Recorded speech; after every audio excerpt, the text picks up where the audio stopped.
May the best brand win with Scott Robertson's Music Biz Marketing Strategies. Now, here's your host, Scott Robertson.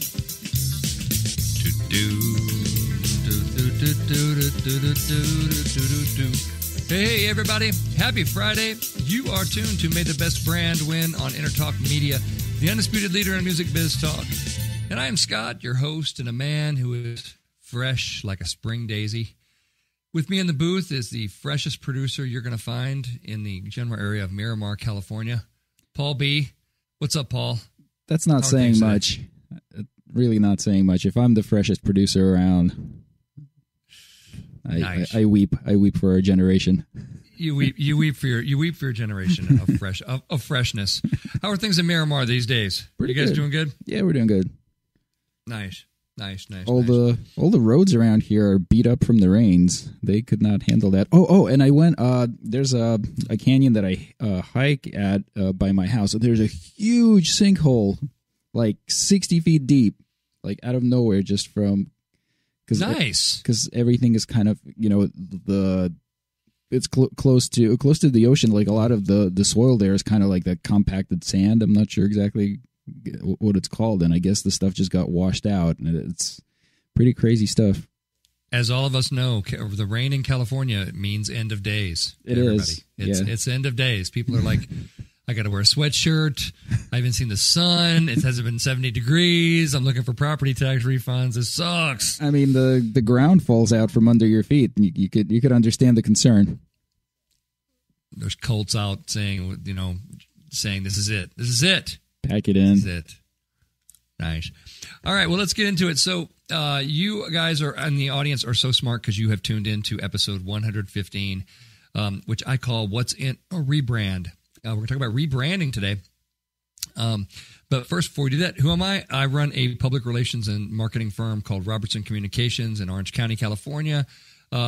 We help companies, figure out their message, create a better kind of attraction-based strategy to bring people to them, so they don't have to be so annoying and pesky and be one of a million different interruptions in their audience's day.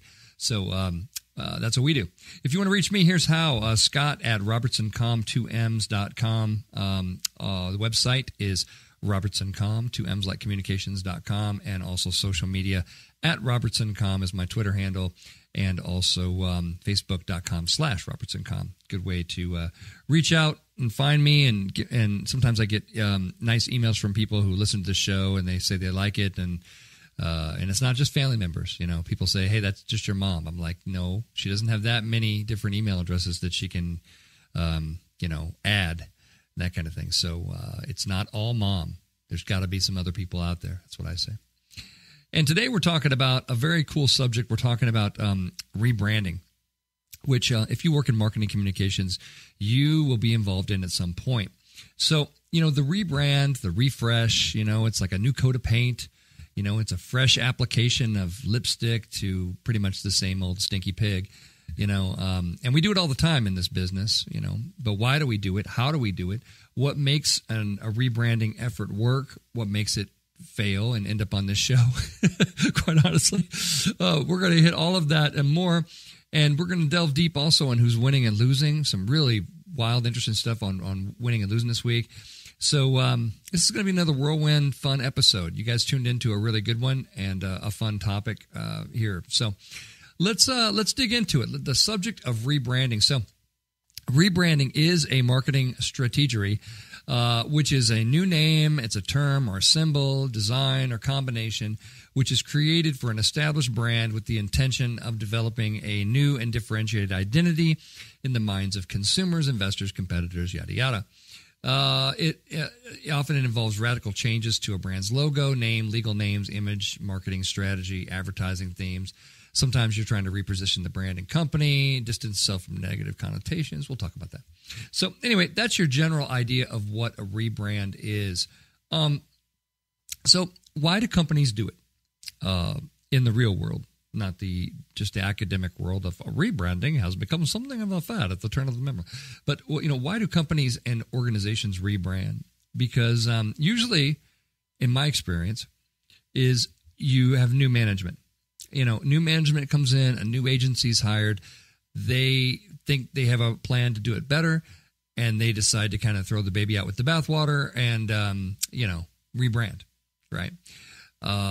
You see that a lot, actually, and especially a new CEO wants to be known for their own stuff, right? They want a new management team wants to be known for their own stuff. Number 2 answer as to why companies and organizations rebrand, the board of directors wants it. The board of directors wants it. This is the one where you got to be afraid right here, because the board of directors have some insight as to how the business runs, but they're great at, in my experience, the board of directors is great at barking out orders of something we need to do, and then they're gone. They're gone. They're working on their own businesses. They're working on a million other things, and they're not responsible for the outcome. So they gave the direction, which is half thought out, and then they aren't involved and responsible for the outcome. So that's the dictionary definition of a train wreck right there. That's how you're going to get a train wreck. So if you're in a situation, by the way, and the board of directors is offering a rebrand, it's often a good time to bring in a brand strategist to sit down with the board and ask some serious questions before you decide to do that. I've been in a lot of rebranding exercises throughout my career that were kind of the need for it was created by someone who didn't really have their finger on the pulse of what the business needed. Just sort of they knew one side, but they didn't know all sides. Really important, especially with the BOD. The third answer as to why companies rebrand is there's a business model change. Something drastic has happened to the business. Either we've grown through acquisition, we're in a different business now, something is really different, and we just need a better way to communicate about it. Also, brand crises situations often necessitate and create a brand, a rebranding opportunity, so to speak. Firestone, dialing back on its Firestone brand and going with its Bridgestone brand and things like that, after, executives at the company, behaved a certain way that was really, really bad. So that can be a decent reason to do it. And then the fourth answer, and I run into this one a lot, is people just, we get tired of our own message. We get tired of it after a while, and we just look to the marketing people and say, can't you just do something new? We're tired of, God, do we have to do it? We've been doing it for 40 years. Do we have to stick with that? I mean, you can't come up with something else. And this will separate sort of the people who know what the hell they're talking about from people who don't as to how you answer this question. Because you yourself, remember, one of the most fundamental things in marketing communication is that your marketing is not for you. It is for someone else. It is for an audience. So the question you want to ask is the audience tired of it? If you're tired of it, that doesn't matter.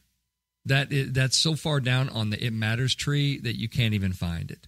It's like you work there.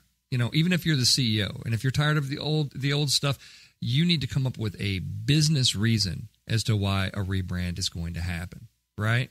Not just, well, if you're CEO, you can do pretty much anything you want. But if you want to do it in a smart way, you're going to come up with a business reason for why something should happen. So there's a few reasons as to why, and there's different shades of that. Like I said, in the business model change, a lot of people think of it as, how do we do it? How do we do a rebrand? Most people will look at the logo first.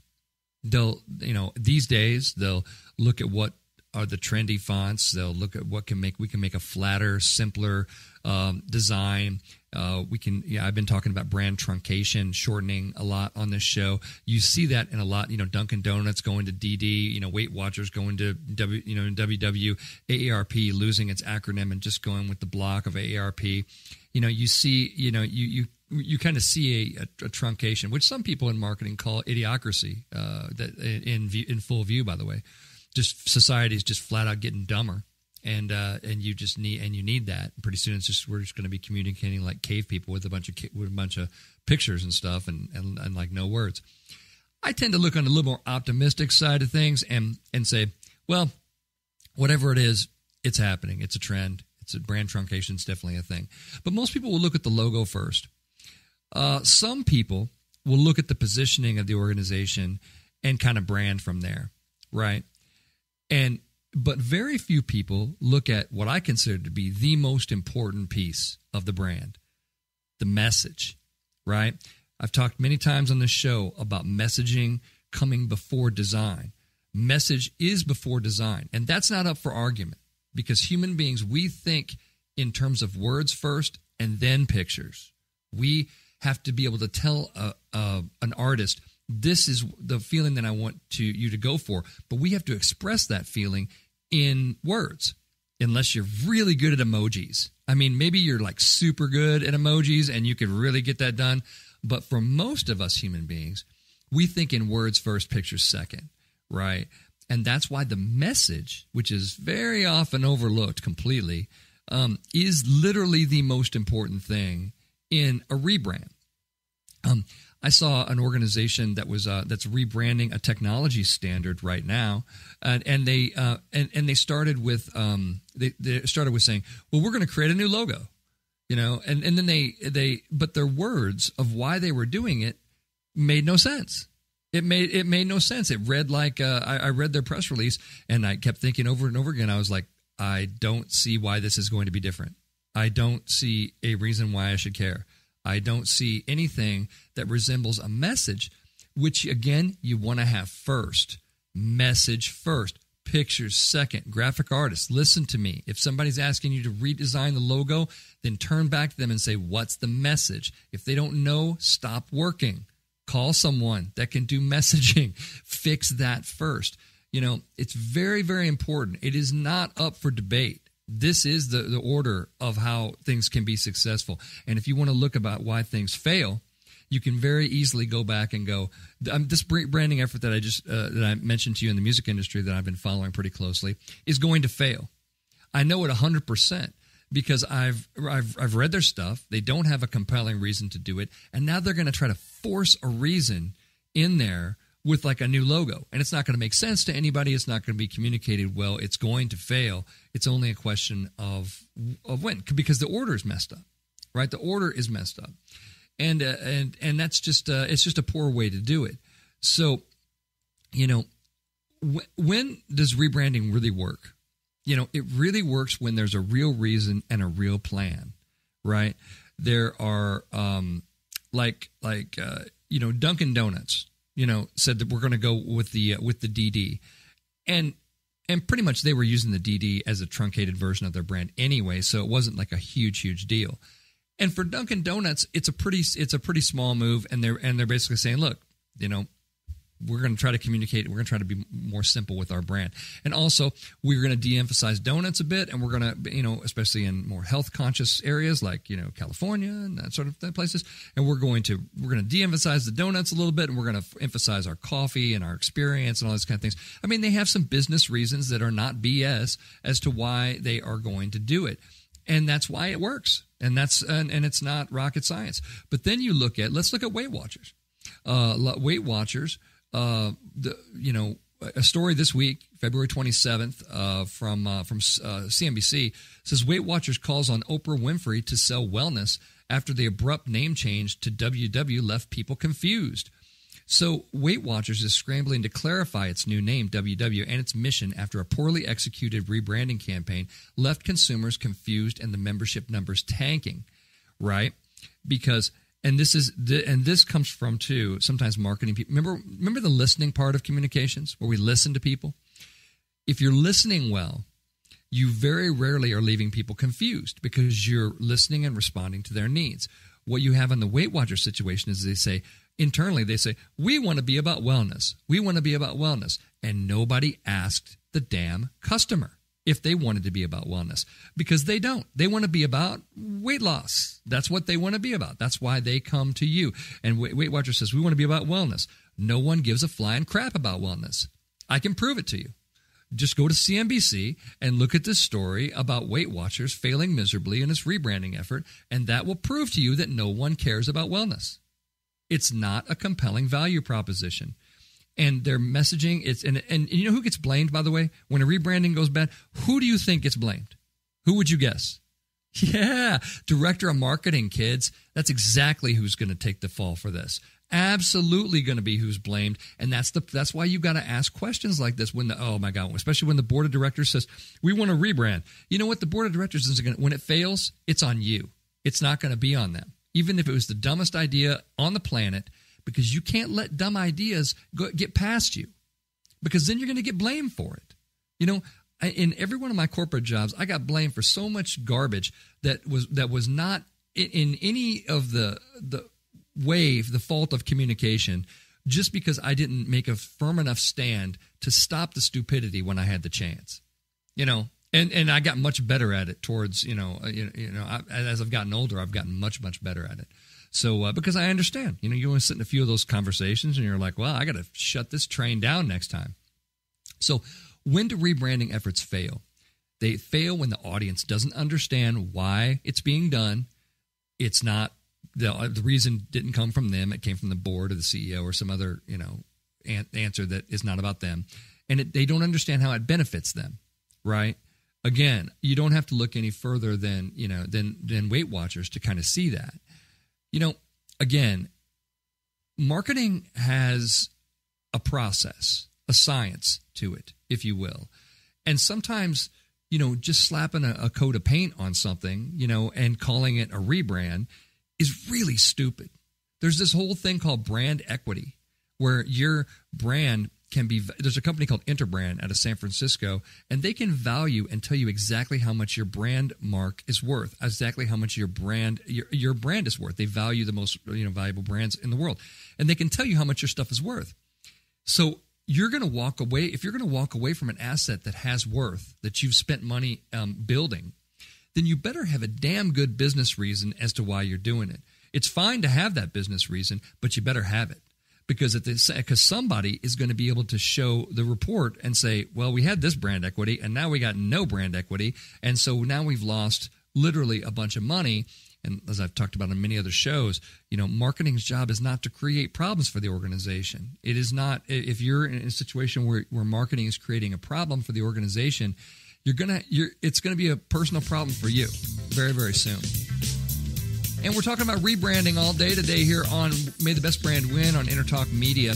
Come on back. We're going to talk about who's winning and losing. We got AIs. We got Facebook doing crazy stuff. We got a lot of good stuff today. So come on back.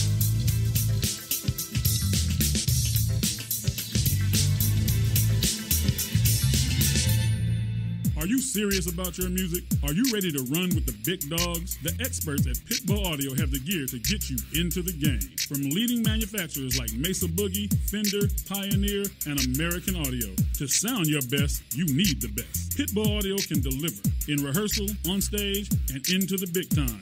Dropping beats, shredding guitar, or making the crowd roar. Whatever you dream, Pitbull Audio can help make it happen. We are Pitbull Audio. We want you to play it loud. PitbullAudio.com. This is Jackie Bertoni from Jackie's Groove. Come join me weekly on my journey through the music business as I take you behind the velvet rope, interviewing industry notables such as Al Di Meola, Michael McDonald, and Al Jarreau, to name but a few. Listen to their stories on being in the studios recording #1 hits and onto the stages throughout the globe. Allow me to be your music historian. You can hear me live every Monday at 2 p.m. and every Wednesday at 12 noon Pacific Standard Time or 24/7 on jackiesgroove.com. Ready to get your groove on? Hi, I'm Tim Dolbear, the host of Sound Experience on Entertalk Radio. Each week, I talk with top professional audio engineers, producers, musicians, and the manufacturers that make the tools that we use in the studio each and every day.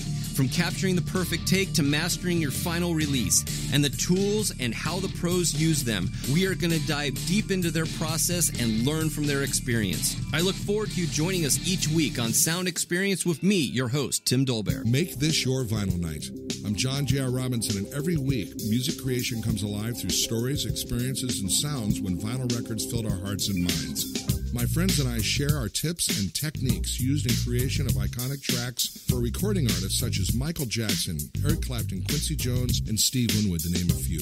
Vinyl has emerged hot, and the soul of vinyl defines art and passion which burns deepest at night. Tune in every Wednesday at 2 p.m. Pacific Standard Time on EntertalkRadio.com.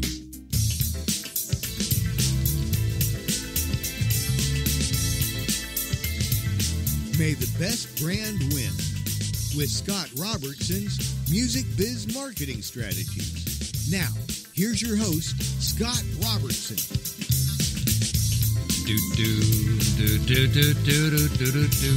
Hey, everybody, it is Friday, and you are tuned to May the Best Brand Win on Entertalk Media, the undisputed leader in music biz talk. I am Scott, your host, hanging out with Paul B. We're talking about rebranding on the show today. Paul, you've done some rebranding in your time. You guys have rebranded Entertalk different ways and times. It's tricky. How's it worked out for you? It's tricky, right? It's tricky. We haven't gotten too far off our original branding. We're kind of kicking things around, but still Entertalk. Very nice. Very nice. Well, I'm gonna stick around on segment 3. We're going to give everybody some tips on how you can rebrand, hopefully effectively. But for now, let's turn to the wide world and see what's going on. You know who's winning this week is the music industry. United States music industry posted its third straight year of double-digit growth as streaming soars 30%. Yay! The U.S. music industry posted that, according to RIAA's year-end revenue report, which was issued recently, it rose 12% to the highest level in 10 years, $9.8 billion, up from $8.8 billion the previous year, still below 2007's $10.7 billion. Big boost in paid music subscriptions, rose 42% to 50.2 million. And total subscription revenues increased 32% to 5.4 billion.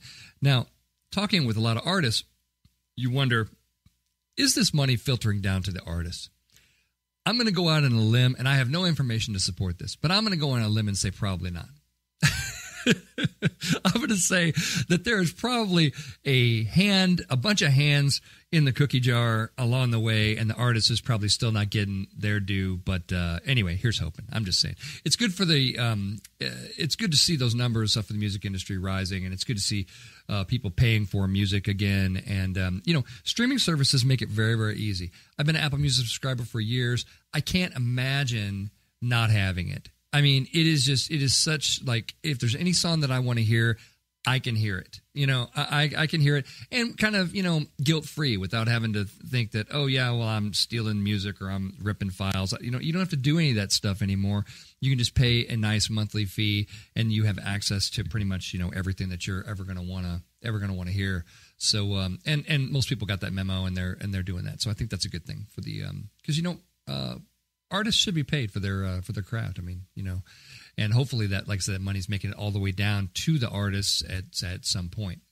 May have to do another show on that, to be honest. But winning, music industry, good job. Let's see. Who is also winning is Old Navy. Old Navy, which is a subsidiary of the Gap, they're splitting off from the Gap, actually. They're going out on their own. This is interesting just from your investor relations standpoint. So Gap Incorporated announced that it's going to split off the retail company into two. It's going to split itself into two publicly traded companies, Old Navy, and then sort of a yet-to-be-named parent company that will have Gap and Banana Republic and Intermix and Hill City and kind of all that stuff in there. But this is really interesting because they're basically saying that Old Navy is strong enough to stand on its own. Its sales are strong enough. And this is in a world where, retail is a bear, folks. I mean, there are stores closing Victoria's Secret's closing, hundreds of stores this week too. And here's Old Navy just killing it, right? Just continuing to kill it. And I think that they do have a good, they don't have huge footprint stores necessarily. They're able to keep their revenues, in check. They're able to, they're able to build their following. They have a strong brand. So I think that, they should be, congratulated for that. Anybody doing well in retail should be congratulated. So I think that's pretty awesome. Winning, man, I don't know if this is winning or losing, but Facebook is launching a clear history feature, which will crimp ad growth, according to the CFO.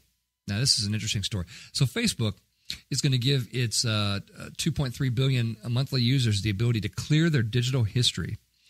Something the company plans to launch here this year.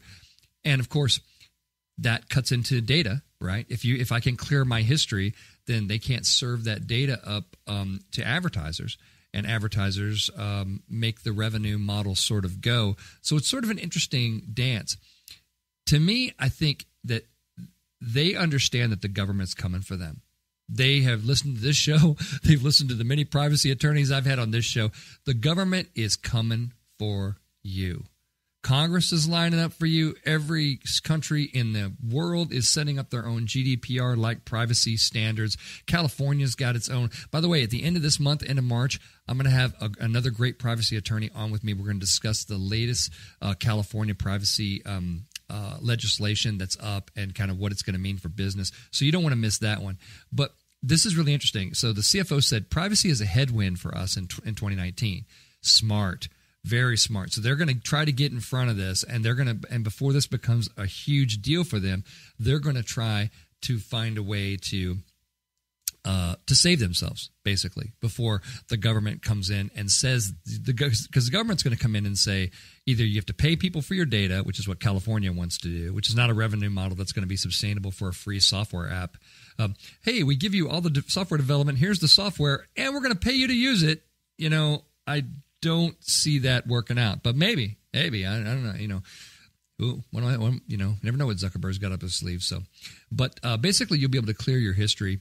And Facebook, what Facebook said is that it's a learning algorithm, right? So it learns what you like. So if you clear your history, it doesn't know what you like, right? So, but that could be okay for some people because they're like, well, I don't want you knowing what I like. I'll figure it out. I will certainly, figure that out. And I certainly don't want your creepy ads about everything that, like I clicked on some CBD marijuana infused gummy bears this week. Don't judge. I'm just saying I did. So I clicked on that because I thought it was an interesting story. And now I'm getting every CBD marijuana product in the world. It's like wrong audience, Tiger. It's like the CBD gummy bears were magical. I mean, it's a great idea to try to infuse that with marijuana. It made me laugh for such a long period of time. My favorite bullet on that site, by the way, for the gummy bears was in bold letters. It says, "Won't appear on any drug test." Come on, it's a marijuana infused gummy bear. That's what they do now. I'm just saying. So we're gonna say, I think the advertisers are losing. I think Facebook is definitely winning because they're getting in front of the government regulation that's coming for them. And I think that's that's where we'll kind of leave that clear history feature. But watch for that, you Facebook users out there. You'll dig that. Man, you know who else is winning? Lego. Lego created a very, very cool new product. They've created some anti-Lego slippers to end 66 years of horrible pain. I love this. So they're releasing a brand new product that's still in the testing stage, anti-Lego slippers. And if you've ever had small kids and you have Legos all over your floor, you've stepped on those damn things. And man, they can do some serious damage to your feet, right? I think this is absolutely genius because it is, parents know the struggle. And it's like, would you buy Lego slippers and wear them so that you didn't have, you didn't step on Legos? Yeah, you would. Sure you would. Especially if you have Legos all around your house, My kids are a little old for Legos. We still have Legos at some place in the house, I'm guessing, but they're not like underfoot quite so much anymore. But I think that is genius. Lego and its brand are genius regularly, but that is particularly needs to be called out. And I think they need to bring that to market sooner than later, and they're going to get a ton of. They've already gotten great, PR from that, and they're going to get a ton more. So, very, very cool. I always report kind of the changing nature of journalism in this country. I work a lot in public relations. I work with a lot of journalists hand in hand. It's important, and I try to explain when there's mass layoffs of journalists and those kind of things, but. And last month alone, 2,000 people working at media publications lost their jobs. But there's an interesting news story that's out from Recode this week about how the definition of journalist is really changing. So sometimes where we're seeing that journalism and PR jobs going away, what you're seeing actually is they're transitioning into different jobs like content writer, social media manager, things like that. And LinkedIn data suggests that the decline in journalism jobs, editor, reporter, journalist, isn't as bad as like the studies like the ones from Pew Research and those kind of things, because it all comes back to how you define journalism, right? And, for example, is an army of podcasters, like myself, are those people journalists too? a case could be made, right? I mean, obviously, that certainly that is also journalism, even though it doesn't have the traditional job title of editor, reporter, journalist, that kind of thing. I thought that was interesting. I don't have time to dig into the whole thing, but check it out at recode.net. Definition of journalist is changing out there, and it's very, very interesting. Who's losing this week is Walmart. They are eliminating their greeters. They've decided to change the position to something. Let's see, what would they say they're doing? They're adding new duties to the greeters. You go into Walmart, somebody says hi to you. A lot of times, it's a person that has disabilities or an elderly person, and Walmart gets a lot of praise, for having personality in their stores by using people from the local community, that have disabilities like that, giving them a place where they can, where they can welcome everybody and that kind of thing. And now, of course, and that's a great story up until the point where you decide to start getting rid of those people. And then you have, lawsuits and, for getting rid of people with disabilities. And then you have like a wave of negative PR because everything that people loved about you when you did that, now they don't love that about you, and they kind of hate you, and they kind of think that you suck, and they kind of, all of those things. So, and also, when you're, if you're changing a job, obviously when you are firing folks with disabilities and folks that are elderly, there's a great deal more legal concerns than not. So, you're seeing that. Like I said, I would direct you over to NPR for that story, but it tells a story about a guy that's losing his job and how he's not going to be able to feed his dog and that sort of thing. So it's terrible, and how much he loved working at Walmart and how much the community loved him. So, well, now a couple things could happen. Walmart could easily bow under the pressure or the potential legal weight of this and discontinue that policy, and then they could come in and say, "Hey, we were going to do this, but we've heard you, we've listened to you, and now there's so much support's poured in for our greeters and this kind of thing." And that can be a little bit smart too, right? Because now they're able to turn the wave at the last minute, and then they're able to sort of create a bit more appreciation for the greeters who you probably wouldn't have appreciated until you thought that they were going away. So that could also be the strategy. So we have to kind of watch that and see what they actually end up doing there. But anyway, it's kind of fascinating. But right now, Walmart's definitely losing because they're getting a lot of bad press.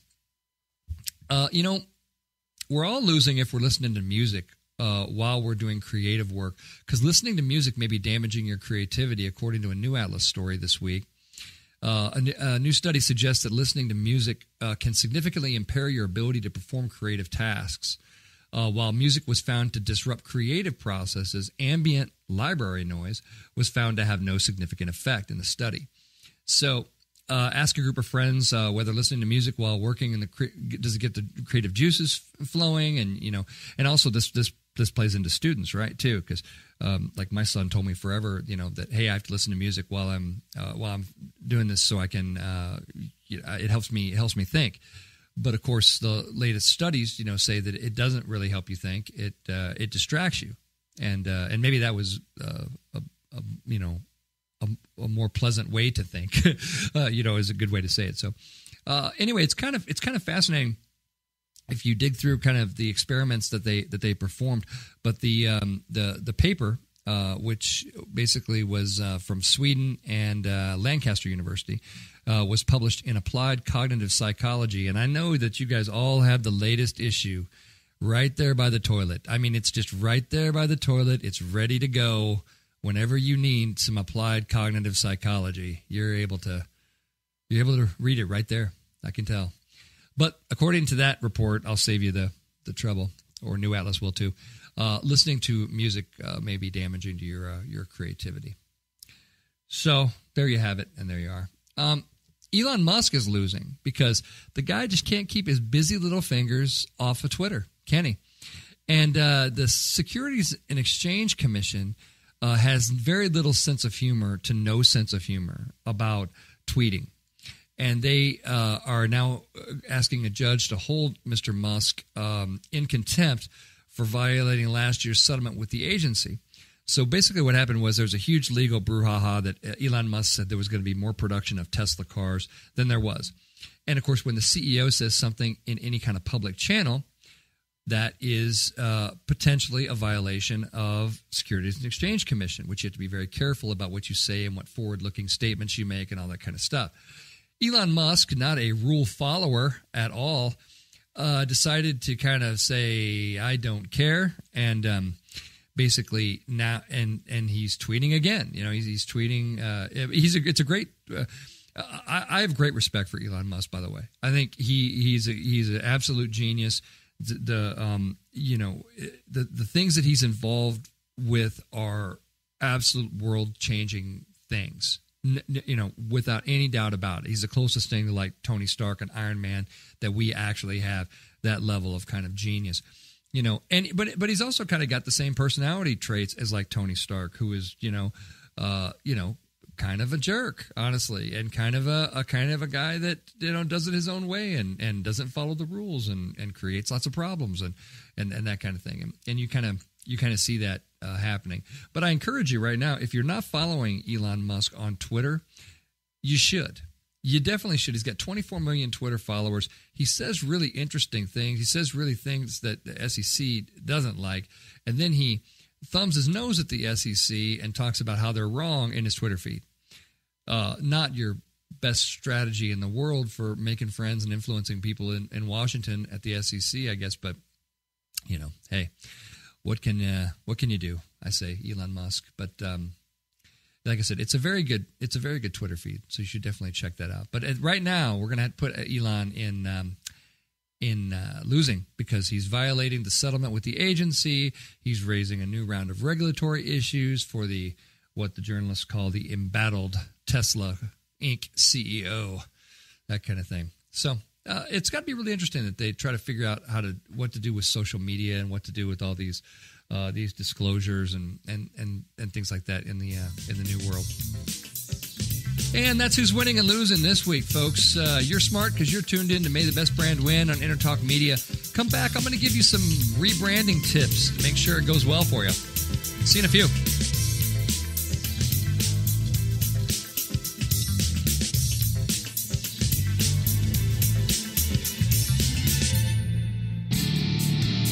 I'm Tim Dolbear, the host of Sound Experience on Entertalk Radio.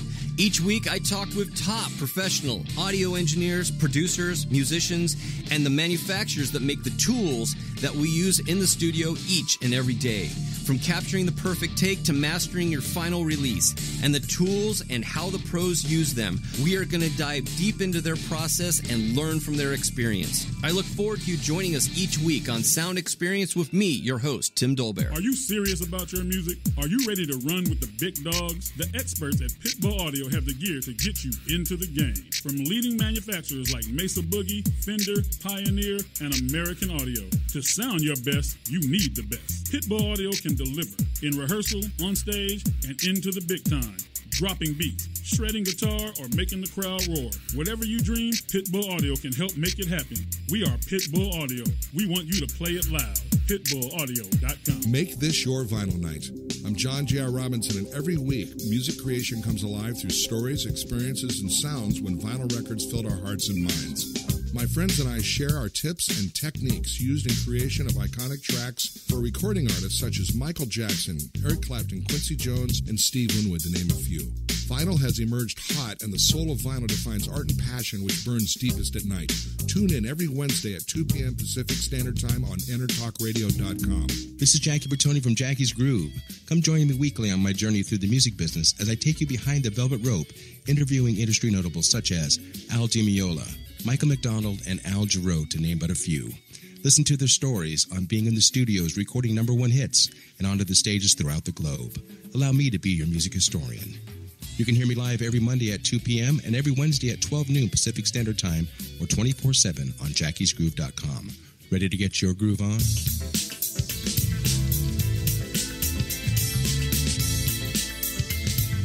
May the best brand win with Scott Robertson's Music Biz Marketing Strategies. Now, here's your host, Scott Robertson.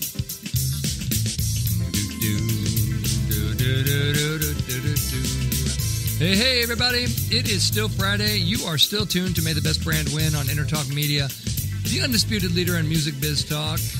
I am still Scott, your host. We're here in segment 3 with Paul. We just did winning and losing.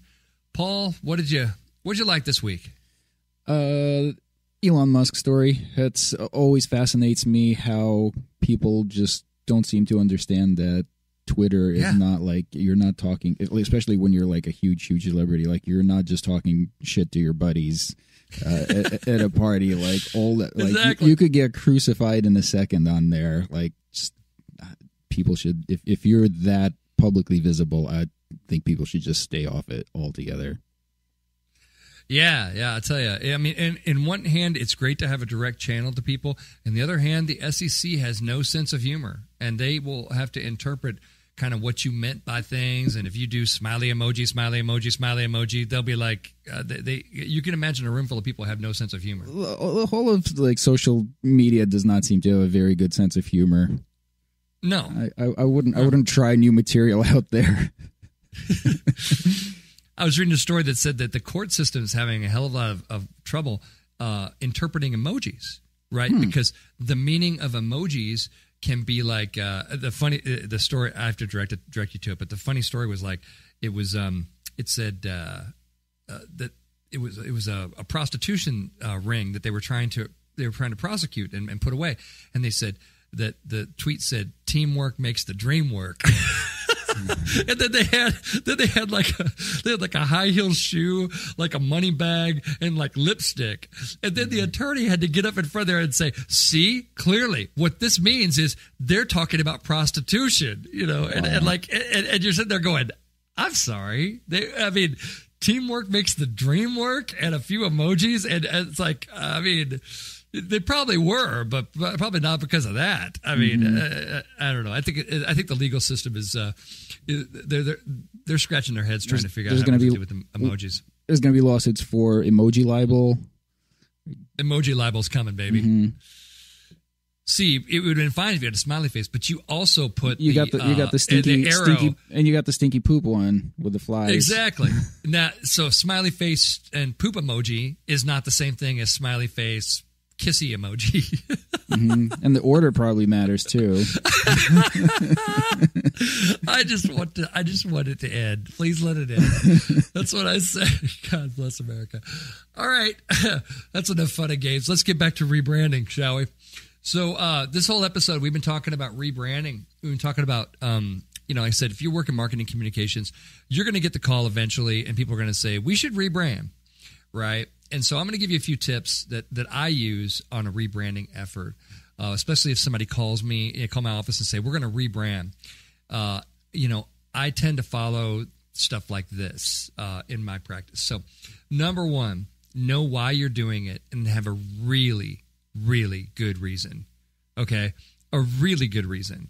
Make sure that you understand that the brand you're replacing has equity, has a dollar figure associated with it to your business. And by replacing it, you are starting over in some ways. I mean, you could be starting over and you're giving up brand equity. Like if somebody came to your house and said, I'd like, we're going to take a bunch of equity off your house. You wouldn't like that, right? You wouldn't like that because that's another way of saying you're going to have a lot less money when we're done. Right. When somebody says rebranding, they are saying the same thing. And you have to think about it that way.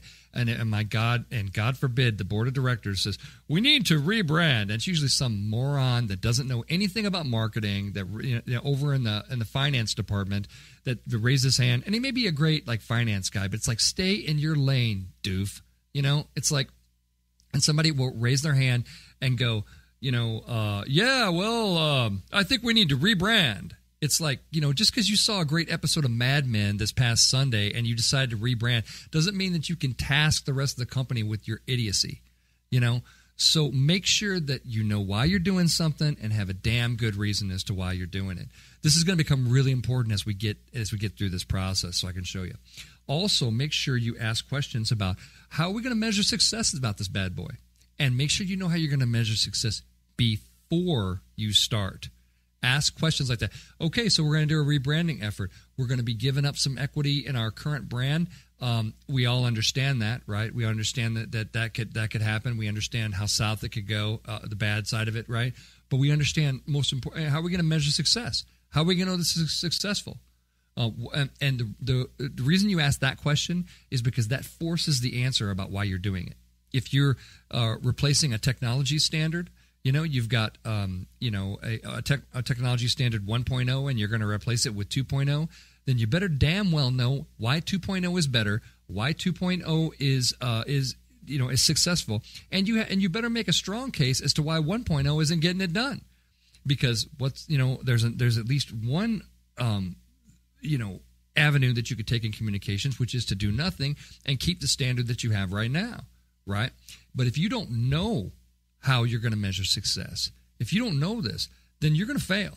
And you're going to fail before it even gets started. And I don't care who you hire to get involved. It's going to fail if the blueprints aren't right from the beginning. Speaking of that, tip number 2, begin with research. Listen and let that guide you. What did we learn from Weight Watchers? Weight Watchers decided that they want to be all about wellness.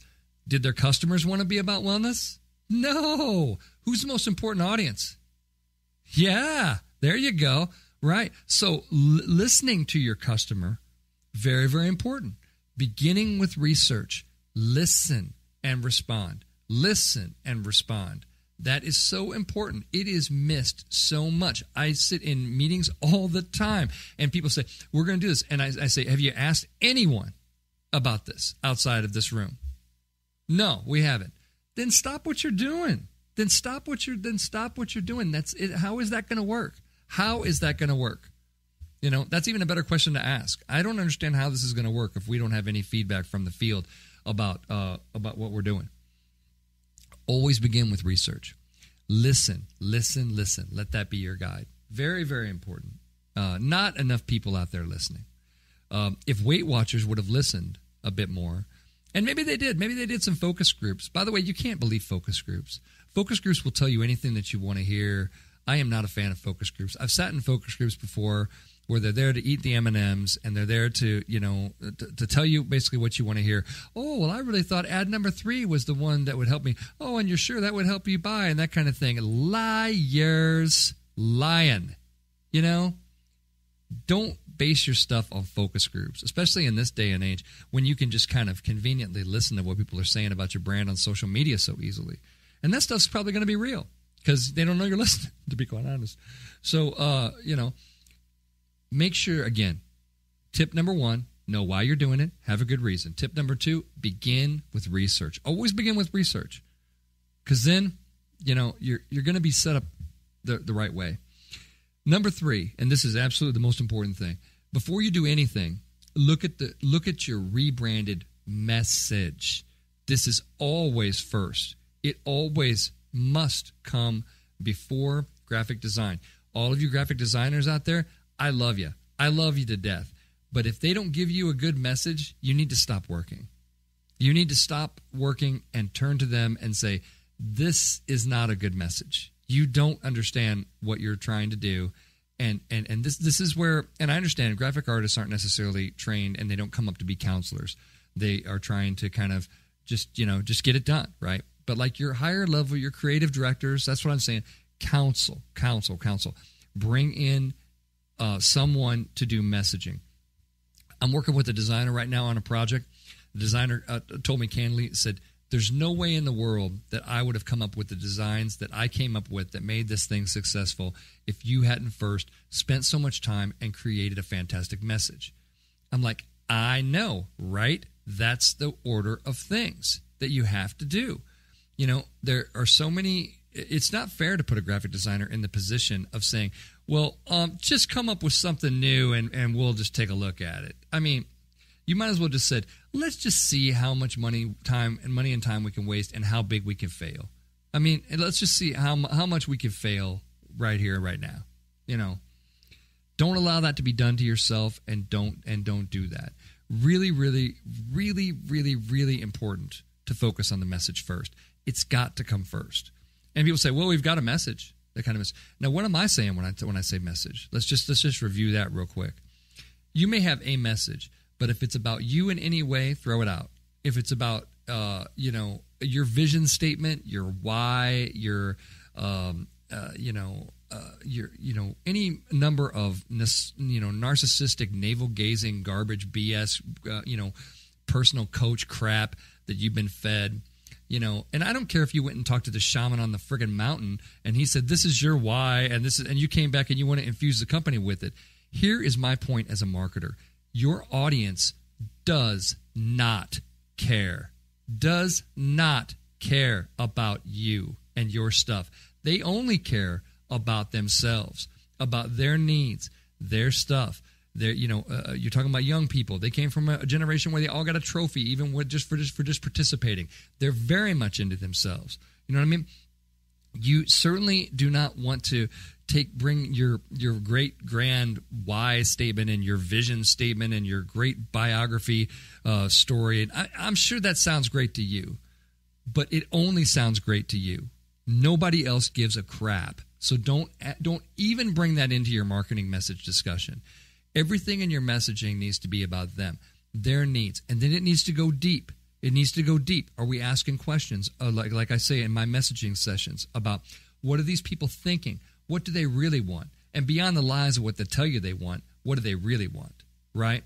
This is where you use that psychology training and our issues of applied cognitive psychology that we have sitting by the toilet. This is where you use that stuff, where you make a good educated guess as to what people's real motivations for doing stuff are, right? And some people will criticize that and say, well, there's no real way of knowing that. You're right. There's no way of knowing that. They're never going to tell you.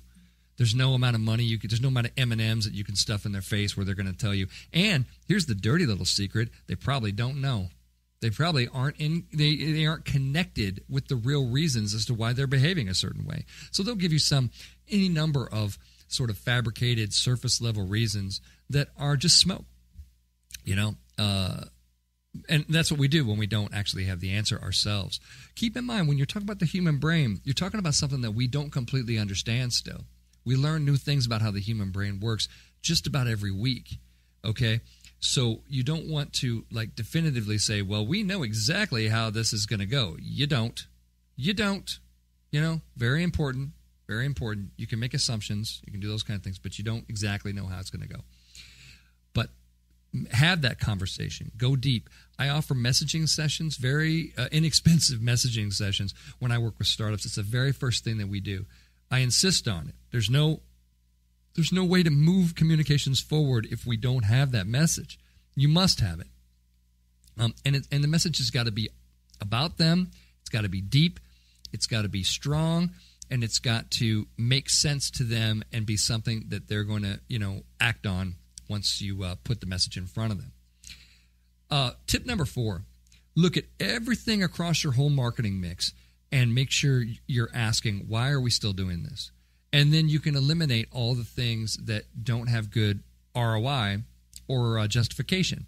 A rebrand is a great time to look at the marketing mix. A very, very good time to look at the marketing mix and say, does this still make sense for us?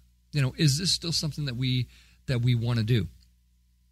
And a lot of times you'll find out that the answer comes back, we've always sent out an email on Mondays at 5:00 because back in 2012 that was the time to do it. Don't let marketing advice from 2012 be your guiding light in 2019. The world has changed. It is different. Okay, so make sure that you use any type of rebranding opportunity as an opportunity to improve that marketing mix.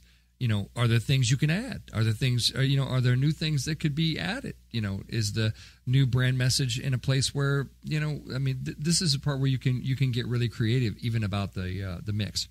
So do that. And then, number 5, tip 5, when finished, communicate very well about the rebrand and make sure everyone understands why you did it. And this is in terms that they care about, what is better about it, and what's better about what's better about the new brand for them, not you, for them. Let's look at the Weight Watchers story, CNBC story from this week. They even said in the story, they said that consumers were confused by the change. They didn't. So you're not doing weight anymore, or you're doing more wellness stuff. So it's going to be more expensive now. So I'm not going to get what I want now. I mean, if you have your customers kind of scratching their head because of your rebrand, that's a big fail, right? And again, I think it came from the fact that you look at their numbers tanking. You look at all these things that are happening in a time of year when they should be doing very, very well, right? New Year's resolutions, all this stuff. Weight Watchers always done very well at the beginning of the year, that kind of thing. And they're doing very, very poorly. And it's like, well, why is that happening? Well, it's happening because you probably didn't listen very well. You had, Oprah and the board and a bunch of other idiots going forward and saying, well, we need to rebrand. Look what Dunkin' Donuts did with the DD. I want to do that with a cute little WW. And we'll just make it about wellness. And we won't be about coffee. We'll just do what Dunkin' Donuts did. Yeah, but your business ain't the same business, right? Your stuff isn't the same, right? So if you execute the same strategy, but you don't have the same business, then you're a fool who doesn't understand business, is how I would phrase it. But that comes to listening, but make sure that you're communicating. Make sure you are absolutely communicating about what your rebrand's doing, and make sure that everybody down the chain, this includes employees, make sure the employees understand what you're doing, and make sure they understand it's not some BS vision statement, why kind of thing. There's got to be a real business reason why we're doing it, and what we're trying to do, and how it's going to be successful, and what their role is going to be in it, and yada, yada, and make sure you have that, in there. So what have we learned today? We learned that rebranding is something that, happens all the time. It certainly can work when done correctly, and it can be a huge public failure and disaster too. So my advice to all of you out there is make sure you have a good reason. You want to follow the process, follow the correct steps to do it, and, rebrand away. That's what I say. It can be a lot of fun. And that's it for rebranding, and that's it for me, folks. Until next week, this has been Scott Robertson, host of May the Best Brand Win on Entertalk Media. We'll see you next week. Later.